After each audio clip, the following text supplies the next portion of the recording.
What is up? You are here with your boy C. How. Today we got an interview with Mario Vitros, the new owner of Red Brick. Thank you for the interview, Mario. Thank you for coming, Sean. Appreciate you. Yeah. Now, I have known you for a couple decades now. Yes, sir. And originally I knew you for catering. You catered one of my birthdays, I believe. I believe I did. Then I think I also used you for, I think it might have been a Thanksgiving or whatever, but you blew it out of the park on both of those occasions. Oh, thanks, man. So- I try. I know that your cuisine is stellar. You know what you're doing back there in the kitchen. Sure. Let's talk a little bit about the transition from catering to acquiring a restaurant. Well, it just, stars aligned. I wasn't looking for a restaurant. In fact, I swore I'd never do it again after coffee shop deli I had on campus called Brennan's Cafe. It was a great 12 years, but I learned a lot, and managing that many people and having that many people, That many personalities. that many personalities underneath you and responsibility, distribution, it was a lot. I swore I'd never do it again. Once I got into catering and I just could do contract labor, you know, you work your butt off when you have a job. When you don't, you can relax. There's no in-between stress really, other than, you know, financial stress, which I'm sure we all feel time to time. Right. So I was actually, you know, just looking for a place to move my catering business. I needed to expand the amount of space and equipment and labor resources, et cetera, I had from where I was working before as the catering business grew post-COVID, because COVID really did a damper on it. And turned out a buddy of mine and one of his investors were looking at buying this place, Red Brick Tap and Grill, and revitalizing it, changing it, tweaking it, whatever it was. And I was just gonna bring my catering operation here, handle their catering, handle my catering, kind of merge them together, do a group project. So what changed with that? When did you just decide? Well, right, their deal fell through. So when their deal fell through, and I had already told my previous location, you know, the guy who owned it, that I was leaving, you know, now, you know, I got a little worried. Like, what am I gonna do now? Like, where am I gonna go? I can go rent part-time one of these commercial kitchens that are available, but I really had my heart set on coming here, and I knew the previous owner. And when their deal fell through, I just said, heck with it. Let's run with it. Like, you know, let's just buy the place. You know, just do it ourselves, you know. Yeah. Me and my partner at the time, and we put a business plan together, ran some numbers, figured out what we'd need, what our thresholds were financially, labor-wise, what we could and couldn't handle, and everything seemed to fall into, you know, in alignment. So here I am, you know, bought a business. All grown up. Now, is this different from when you were down on campus? Because this is more of a neighborhood type of feel, neighborhood bar, neighborhood restaurant. Is that a little bit different than what you're used to? It's very different. From in that respect, for sure. Actually, in that respect, it's similar, because my campus spot, that was a neighborhood. I had the same customers every day, whether they're regulars, whether they're professors that worked in the buildings nearby at OSU, or the residents that lived in the apartments and houses around us. I mean, they were there for at least a year at a time on average, you know, so you'd see the same faces every day. What's different here is it's a tighter neighborhood and less dynamic. People aren't moving in and moving out as much as they were on campus.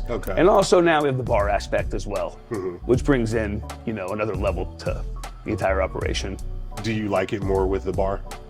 I do, because I like going to bars. You know, it's you know, we live in Columbus, Ohio, and it's one of the things we do is go to the bar, have a drink, meet up, socialize. You know, and it seemed a good fit.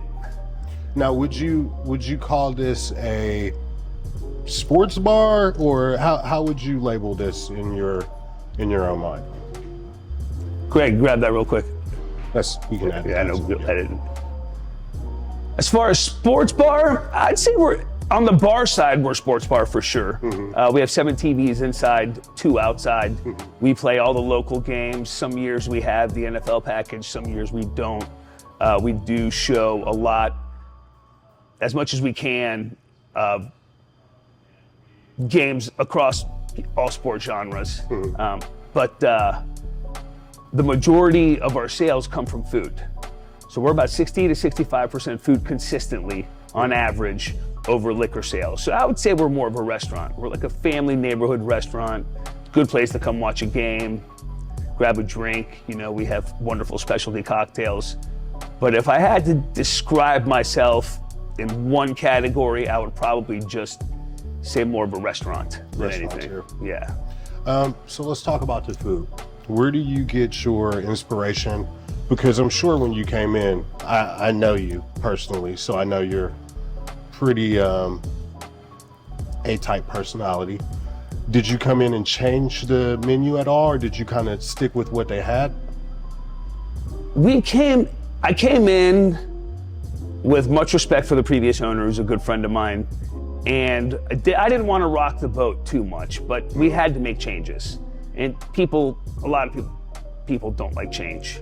So there was that big area of growing pain where we would drop something off the menu or add something new or change something, and older customers that, more established customers didn't like. They came in and probably They came in, a little bit. Yeah, they complained. They didn't like this. Why'd you get rid of this? Why'd you change that? It's like, well, I sold 2 corned beef sandwiches a month. Why am I carrying corned beef? Right. It's common sense stuff. But I feel in the long run, we've added our own flair, our own style, my own direction towards how the menu is going. Now, I know you're Greek. Have you had some Greek influences on the food? Absolutely, and I bought the restaurant from a Greek guy as well. He was I Greek. didn't want to ask that if it was all the Greek mafia, but I know you guys roll pretty thick. Sure. And very communal. So I figured that there was probably some family type of. Well, yeah, I had the appreciation for it because I knew the previous owner, and I loved what he did, and I was a patron of his for years. Now, my partner at the time, when we bought the place, he wanted to kind of go in a different direction. So I trusted in him and gave him that leeway, but it just kind of seemed like everyone wanted the Greek. So in the end, we just kind of went back towards more that direction. And that's been one of the struggles of this business is, we have a duty to ourselves to put out the products and services that we believe in, but we also have a duty to the neighborhood and in our clientele. Like, what do they want us to be serving? How do we maximize their enjoyment, therefore their patronage of the establishment? Right. So, and it's been a dynamic process over the last year and a half or so. And I feel like bringing back some of the Greek, digging in there has been beneficial to us for sure. So talk to me, what are some of the best sellers? What have you seen really start to fly since you've changed the menu up a little bit? It's fine, I take a break. Yeah.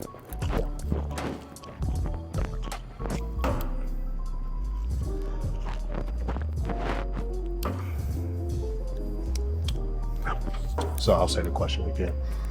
So since you've taken over the menu, made some adjustments and changes, what have you noticed has started to be like the best seller? What do people come in here and typically they want? Well, this place was kind of built and designed to be a pizza place. So that was our first area of focus is how do you guys have like a brick oven or? We have a gas oven, but it is stone bottom. Okay. So it's in effect the same thing. It cooks at a very high temperature. I would say our pizza is somewhere between a traditional New York style pizza and a Neapolitan pizza, which would be a little thinner. But I feel our pizza's phenomenal. We've entered 2 pizza competitions and we basically took second place both times. Okay. And well outside our region. our area. Okay. And we still did very well. All right. Now, do you have like traditional heroes or any other, Greek classics that people would be? Yeah, we we pride ourselves on our gyros. They're delicious, they're flavorful. We make our own tzatziki as close to traditional recipes as we can. Mom's recipes? Mom's recipes, yes. Yeah, absolutely, actually. We have brought in pasticcio and moussaka and some of the Greek spaghetti dishes with the Greek bolognese. And you're talking that talk. And in that, when we went in that direction, we went straight to my mom, like, show us how you make this. Show me again. Let's write it down. Let's make sure it's perfect. And then take that and adapt it a little bit to the more American palate. Because everything's about fusion nowadays, right? Yeah. Yeah. So I went to Greece, I think 2018, 19. It was before COVID. Some of the best food I've probably ever had in my life. That's one of the only vacations where I felt like I came home and I gained weight. Like, I got fat on that vacation. So I love the cuisine of Greek food, authentic Greek food. The other day when I came in and talked to you about, us shooting the podcast, he gave me, what was that you gave me? You gave me something, it was, your mom had made it. Was that the soup, the avogalemono soup I gave you? No, I ate that here, but you gave me something to take home.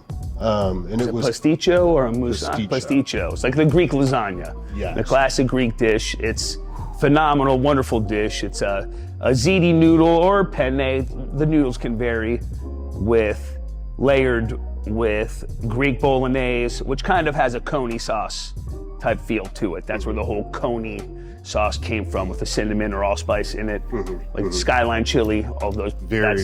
That's where it came from. And then with a thick layer of bechamel on top. Yeah. My girl was like, hey, can I get some? And it was already gone. It was gone, yeah. You ate it in the car. Yeah, pretty much. Yeah, it was very good. So, as a business owner, everybody wants to be an entrepreneur. They say that restaurants are one of the hardest businesses to run. What are some of the pitfalls that you have had to overcome being a business owner and being in the restaurant industry? I would warn anyone wanting to get into the restaurant industry is like, don't expect to make a lot of money for a while. If you work hard and work hands-on and do things right, in time money will come. It's hard work, but it's also a lifestyle. So people, sometimes ask me, how many hours a week do you spend in the restaurant? And some weeks it's 35, some weeks it's 50, 60, more towards the latter. However, I'm not necessarily in the kitchen on the line the whole time. I, as a GM, owner-operator of a business, I focus on many aspects of the business. And a lot of that is just keeping an eye out front, socializing, being in a neighborhood bar, or in a neighborhood, like being a neighborhood bar and being in a neighborhood like this where we have a lot of regulars. Part of the job is socializing. And so it becomes less a job and more of something you do. So I believe it takes a certain personality type to really be able to come into this type of endeavor and be successful. It's not about making money. You will make money, and you can make money if you do things right, and you work hard, and you watch every single penny. But it's more a lifestyle. Like, I couldn't imagine really doing anything else besides, owning the restaurant, catering, true passion. Yeah. I think there's a little bit more of an art to a catering, but. How so? Catering, that's an art and a service. Like you meet with someone, you ask them their needs, you ask them what they're looking for, and then you help build it with them. As opposed to someone just walking in your door and you saying, here's what I got. What would you like? Pick from this. I can talk to someone on the catering side, especially being a custom caterer, talk to them on the catering side and say, what's the nature of your event? What's your demographic?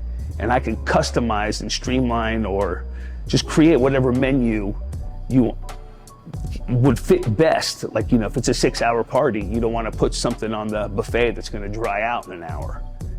There's a lot of thought that goes into it. Yeah. And then what's going to hold up, what's not going to hold up. You want color, you want...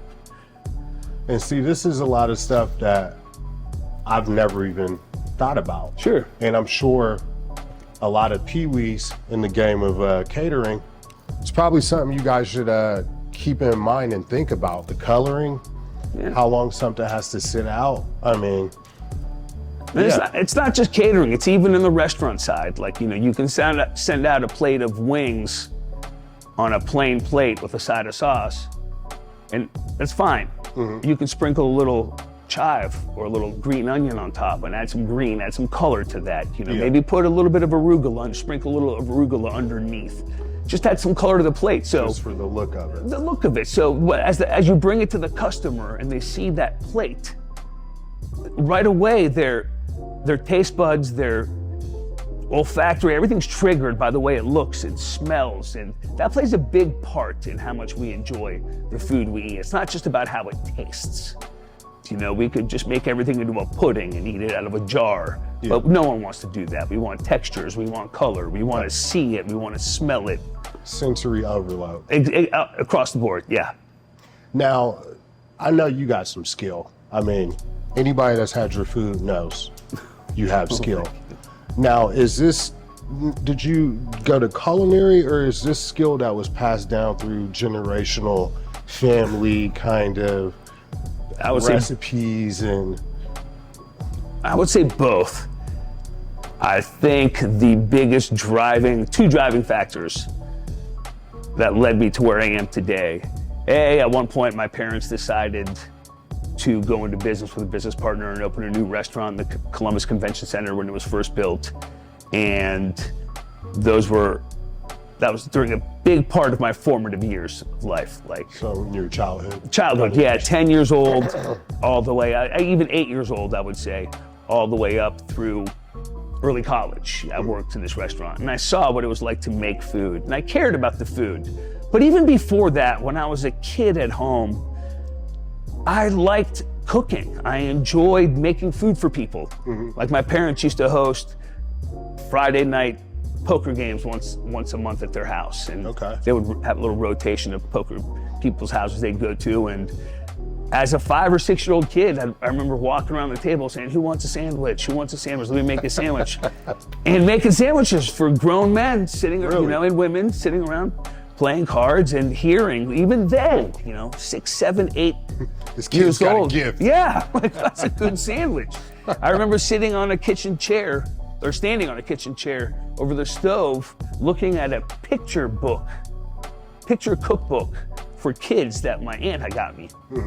And learning how to make French toast just by looking at the pictures, barely being able to read the words. French toast, scrambled eggs.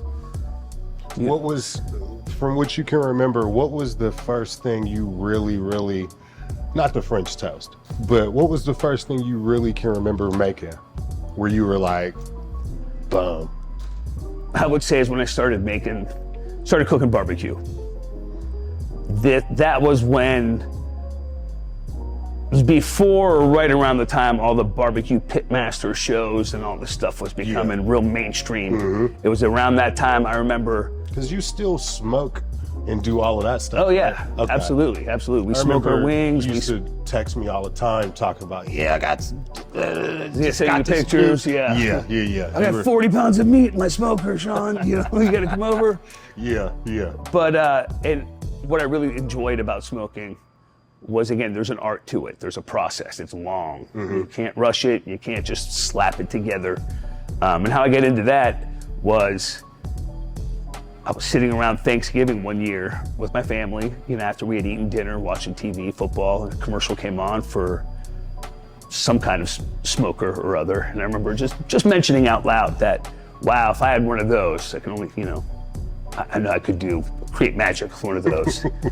And on Christmas Day, on my front step, my sister had bought and had shipped to me a wood-burning cabinet smoker. Now, how old were you at the time? No, this is recent. Recent, by recent I mean about 20 years ago. Yeah, it that seems lets you know recent. how old we are. Like, 20 years ago, that's recent. Recent, recently, like. Yeah. But getting that smoker opened my eyes to what I can and can't do. And it was really it gave me a newly infused passion for what you can do with food. It wasn't just cooking on the stove for 20 minutes or setting something in a crock pot. I mean, you had to baste and marinate, and you learn the tricks, and you learn the different temperatures of all the different meats and how they cook and not. And that's really where my catering business got started. I was doing some out of the coffee shop on campus for some friends of mine, box lunches and this and that for offices and office meetings, both on campus and off campus. But when I started doing the barbecue, that's when my friends started asking me, like, hey, I'm having 20 people over this weekend for a baptism. Can you make me some ribs? Can you make me a brisket, some pulled pork, and some ribs? And from there, that's the direction I ran with. A lot of grilling, a lot of smoking. Do you remember your first catering job? I do remember. I remember my first big catering job. Talk to me about it. My first big catering job was I was making ribs, and at the time I was just dude makes a lot of ribs. He actually made me ribs too for my birthday, so I just find it funny that he keeps like, yes, ribs. But the ribs were amazing though. I'll give you that. The ribs were amazing. I think there's ribs. And I have a black family, and they were like, who the F made these ribs? And I was like, that little Greek guy running around here. The ribs were great. Well, that's the trick with the rib is, like, anyone can take a pork butt and you can put it in a crock pot, you can roast it, you can add liquid smoke, whatever. But to really truly cook a slab of ribs, you got to know what you're doing, because I remember when I first discovered that my ribs weren't as good as they can be. And I'm going to send a shout out to Ray's Ribs, because I went to Ace of Cups with a buddy of mine for lunch one day, and I bit into one of his ribs, and I realized then that I was overcooking my ribs, and I knew that there was I could do better. So what? You still want that moisture when you bite into it, you want to feel a pop. You want to feel some juice kind of explode into your mouth, onto your lips. You don't want to just pull. A lot of people, and me included, used to think that just being able to pull the meat off the bone was a secret. But you can do that easily. You cook that meat for an extra couple hours, and that meat will fall off the bone. Fall right off the bone. You want it attached a little bit. You want 90% of the meat to fall off the bone, 95%. But you still want to bite into it and feel a pop to it. Kind of like when you're eating a shrimp cocktail versus like shrimp in stir fry or something. You want to bite into that and feel that pop as your teeth sink into it. And that was a big learning lesson for me. So my first job, it was ribs, and I was making ribs for people, for my friends, my family. Started there, and then I remember a lady asked me, like, my son's graduating graduating high school. Can you make ribs? Can you duplicate this for us? Yeah, and I said, sure. And I was like, how many people? She said 100, 150. And I just said yes. I've never done anything like that. Didn't even know the logistics of... Nothing. But I knew how long it took to make a slab of ribs. I knew how many I could make at a time, and I knew, Did you bite off more than you could chew with that job, or did you take care of it? It went perfectly. It went perfect. It ran well. I thought it through. It was for a very close friend of my family's, and so I knew how important it was to them that the final product and the experience in general come out well. And I had people with me to help me, and I think it went perfect. Nice. Do they think it went perfect as well? I think so, because then their friends started asking me to make them as well, so it blossomed from there. That's usually how you can tell. The sign of good work is when people want you to come back and do more work. So I feel like we've covered a lot of good ground today in regards to the business, the food, the acquisition. But one thing we haven't talked about that I am impressed with is your staff. In any good business, the staff is the backbone of the business. It's the face of the business. It's who you see, it's who you interact with. how did you get such a great staff, and what goes into the thought process behind the hiring and those type of things? I've worked and owned several restaurants and businesses in my day, and all within this type of industry. And I've learned what it takes to be successful and what can and can't hurt a business, etc. So when I find a prospective employee who comes, whether they apply or I ask them if they want a job, etc.,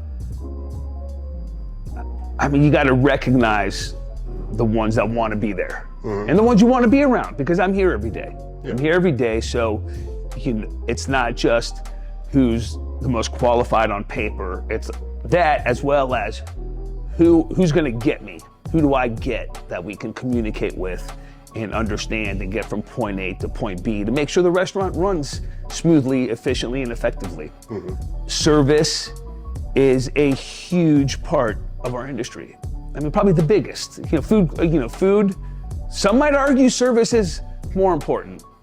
Like some of the big guys in the town. If you have a great product, but the way of getting it, you have to go through shitty people. Yeah. It's kind of, that's not going to put you in. Especially, imagine going to a restaurant and you're already kind of like, let's say you're arguing with, a partner or something. You walk into a restaurant and you're sitting and you're looking forward to having a good experience and at least a night out or whatever. And then the service is subpar. It could ruin your night. Yeah. It could ruin. Now, that's not to say that on the restaurant side, midwinter, 2 out of 3 people called in sick, and like, what are you gonna do? Like, we're short-staffed. You got to do what you can do. You do what you can, and you hope people understand those factors when they rate you and rank you and go online and talk about their experience at your establishment. With this being a neighborhood bar, you get a lot of locals. I'm sure they understand that. They do, and it's fantastic. But I don't have a lot of those problems because I believe in taking care of my employees because they're like family. I don't want to sound cheesy, like they're like family, but these are people I'm with every day, whether it's an hour, half hour, some overlap time. They're important, and they're important to my business. And you want people that work hard, that understand, and care about your business as well. And not, also that show up. Your throat's a little scratchy, it's a Friday night, I'm down a server, just come in, I'll get you out as soon as possible. I'm not, you don't want to work Mondays, Tuesdays, because those are the nights you have your kids, no problem. I'm not going to ask you to work Mondays or Tuesdays. I try to staff in a way where my employees have a regular schedule, week in, week out, where they know what nights they're working, they know what nights they're wanting, or they're not. And then if they need to take a night off for a vacation or a date or anything, they can switch amongst themselves. And I find that works really well, but you gotta be willing to give them some leeway. And in general, a real easy way out of that problem is to overstaff, where you need 3 servers, you bring in 4 or 5, and then you send 1 or 2 home every night. I try not to do that. I try really hard not to do that. I expect my servers to show up as much as they can, but I'll take the bullet when they can't. And whether that's me bussing tables, running food, taking orders, helping them out. Yeah. You being the GM, owner, operator, you still willing to get in there and get your hands dirty? 100%, because at the end of the day, it's my place, and I'm not the only one. I'm not the only one in the industry. I'm a small business owner. I got 74 seats in here. Every chair's money. Every person's experience is important. Hold on, I just want to, for all you that listen, this is the kind of mindset you have to have. Not too good to get in there. I'm sure you'll still bust some suds if he has to get that back there, do dishes. He has to get out here, wait tables, get behind the bar, fill up drinks. If you're really trying to be a business person, entrepreneur. It's not about being on Facebook and Instagram and saying I'm an entrepreneur. It's about putting real work in. Yeah, it's not. This is not some fantasy fairy tale. This is a place, a dynamic place that has needs and roles that need to be filled. And when you jump in and help, just like my staff, when I'm short-staffed, whoever can help to date, they've jumped in and out of their comfort zone and come in and help, and I try to maintain that. And sometimes it dings me, right? Sometimes I'll get a 2-star review because someone's appetizer or entree was late, or someone else got their food before they thought they should get their food, which I understand. It's as a consumer myself and a patron of restaurants myself, that can be annoying. However, when it's midwinter and there's COVID and other cold illness going, what am I going to do on a Friday night if I got one server? And you can look and see how many servers I got running around. Right. If you see me sweating, like, are you really going to ding me because your soup took an extra 5 minutes? Right. Or are you just going to understand what I am working with? Yeah, but not everyone understands his business. So different people walk into this restaurant experience from different perspectives. And unless you've worked in one or owned one, it's hard to, I think, really understand the intricacies of it. Like, it's really easy to be annoyed when your drink's been empty for 5 minutes or 10 minutes, or no servers come to your table after you got your waters and your menus for 10 minutes. But that's, I will take that on the head and make sure my servers are not overstaffed and that they make enough money. They come in, they make the money they need to live, especially in this day and age. Like, we know what we need to make to survive. And it's not minimum wage. Hey, it's not. It's $6. It's not. Yeah, they're making less than $6. They're making $5.35 an hour.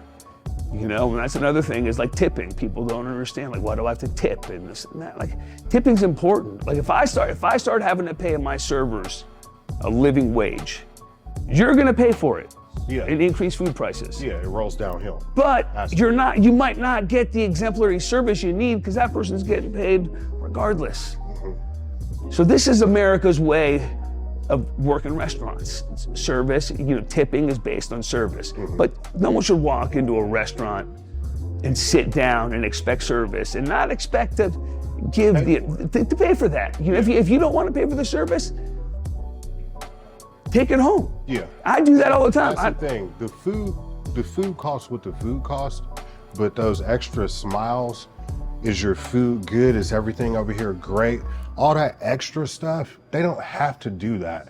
And that is why you want to tip and take care of your waiter or waitress, because 9 times out of 10, that is what they are getting paid. Yeah. It's like the takeout industry. I'm a big proponent of these delivery services, and I think they're great. But sometimes if I don't want to pay the extra $20 or $30 between service fees and delivery fees, I'll go pick it up. Yeah. And I will still, yes, I'm gonna take out order. I still believe in tipping a few bucks. Yeah. It's not gonna be 20% maybe. I sit down, but yeah. Absolutely. A couple but bucks, yeah. My bill's $18. I give you a 20. Here's, keep the 2. Yeah. But I understand not everyone's in that position. Well, some people need those extra couple dollars more than others. But at the same time, like, when you go sit down and expect service and quality, I think, people need to understand in this country, because it could go the other way. We could be like Europe, where everyone's paid a wage, but then they have zero incentive to give you better service. To give you exceptional service. Let alone better, but exceptional, because there's many times I've been out with my wife, or friends, family, and it's the service that made the experience different or better. Yep. Like, the food was great, everything was great, but when that service is that good, top service. Yeah. And I noticed that me and my girl, when we go out, if the service is subpar, I'm still going to tip you, but the tip is going to reflect your service. Yeah. But if we get just above board service where it's just, damn, this dude is killing it. Oh, believe me, we're going over 20%. Yeah. Because I appreciate that. And like you said, that makes the experience all the more better. Yeah, the food was great, but the way that dude took care of me, the way that chick took care of me.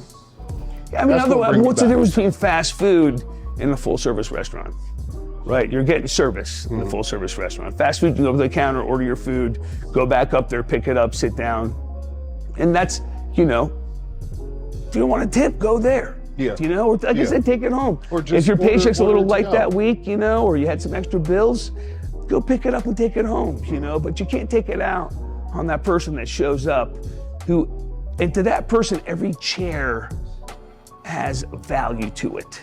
And they only get 15, 20 chairs a person, you know, so they need to make X amount, you know, there's an equation, algorithm you come up with, whatever, but it's, you know, in the holidays, you know, holiday season, you know, all of us that go out on holidays, most of us, I'm sure, you gotta tip a little more. That person working on Christmas Eve at 9 o'clock, you know, New Year's Eve at 10 p.m. Their plight, like, they would like to be at home with their families. Yes. But you know, here they are working to serve us and help us, and just give them a little kiss, you know, whatever it is. Like, and that's I fully stand behind all my staff, and I feel like that is a cornerstone of any successful restaurant. Yeah, I agree. Well, Mario, this has been amazing. This is another great interview that I've been lucky enough to have. I wish you all the luck, and I know with what you're doing, luck is not going to be involved. You are good at what you do. You have passion behind your projects. The food is great. The ambience is great. You've got a great staff. I know you're going to do well. Thank you for the interview, brother. Thank you, Sean. Always a pleasure. Thank you. LaFine Print, your boy C. How. Peace.